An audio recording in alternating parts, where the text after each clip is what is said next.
সংসার হয়ে গেলে একটা মেয়ে সব থেকে বেশি কী হারায় জানেন? যত্ন।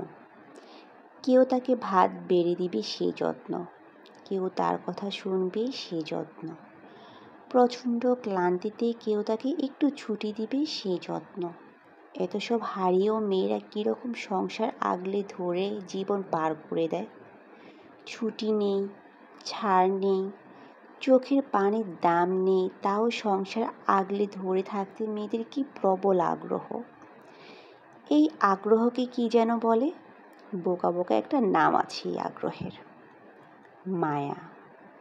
নিজেকে নিঃশেষ করে সব আগলে রাখার একটি আগ্রহের নাম মায়া। অথচ তার জন্যই কারো মায়া হয় না। কেমন অদ্ভুত না ব্যাপারটা। সেই মায়া থেকেই হুমায়ুন আহমেদের মায়াবতী বইটা সৃষ্টি হয়েছে। মেয়েরা বরাবরই মায়াবতী।